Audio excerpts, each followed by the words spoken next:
Hi, I'm Miss Magda from the Bordeaux Branch Library, and I have a question for you.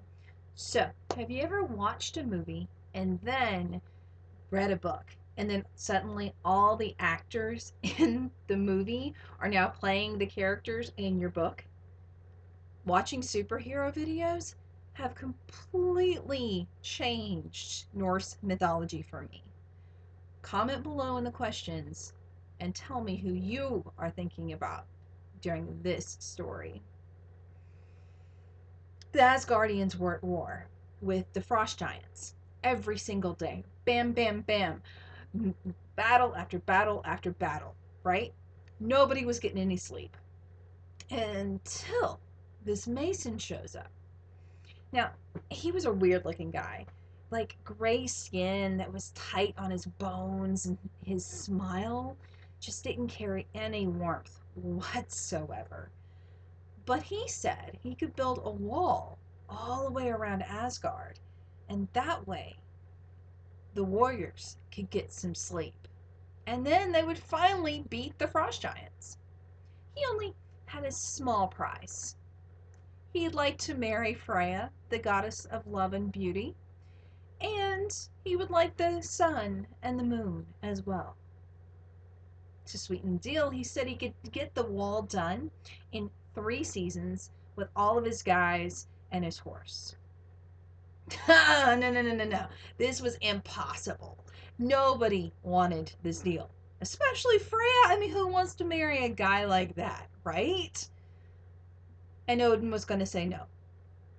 And then Loki talked him out of it because Loki came up with a plan how they could get the wall but pay nothing.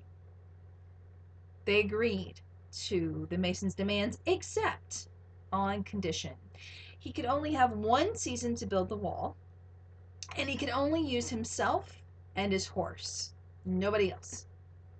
He started to work the next day. It was the middle of winter, and he and his horse, this great big huge black stallion, began to drag rocks one day after another. And there were rocks, and it was getting taller, and it was getting wider, and this wall was really being built.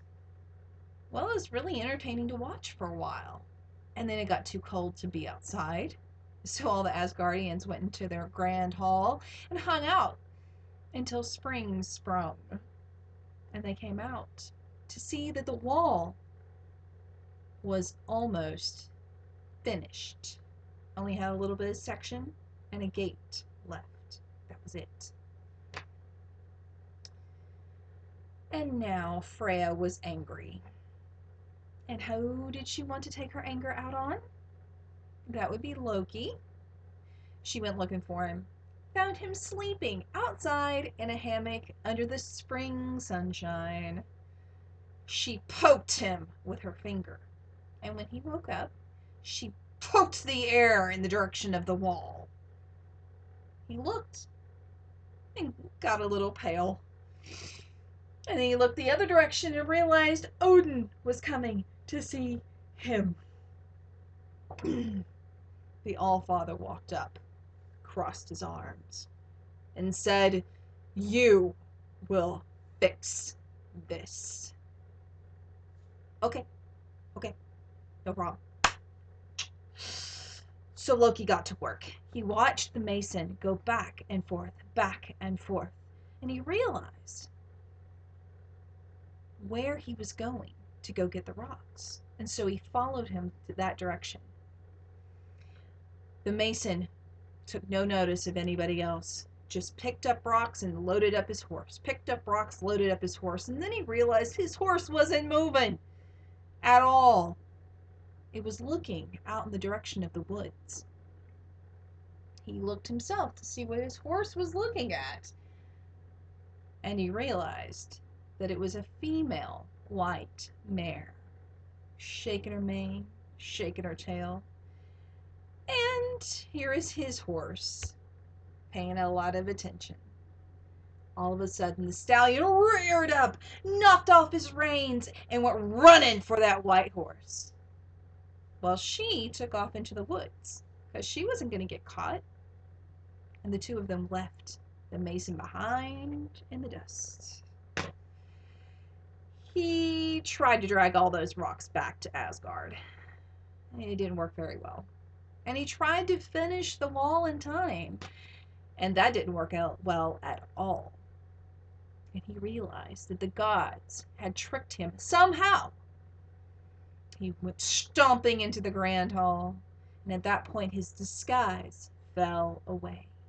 He grew huge with pale skin and frosty blue eyes, and we realized that he is actually a frost giant.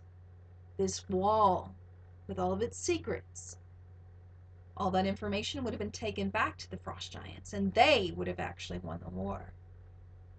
And so Thor took up his mighty hammer, and he and Mjolnir took care of that frost giant. As for Loki, he came back about a year later with a gray horse with 6 legs.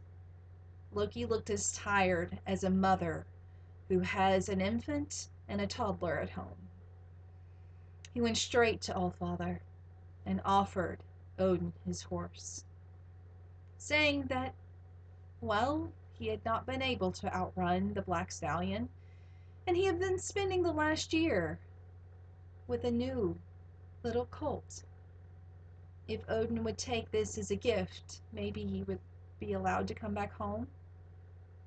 And Odin forgave Loki. And he got a new horse, one that would lead him on the grand hunt and also defeat the frost giants. That's the story, so tell me who you were thinking about. And also check out the rest of NPL Universe next Thursday right here. Bye.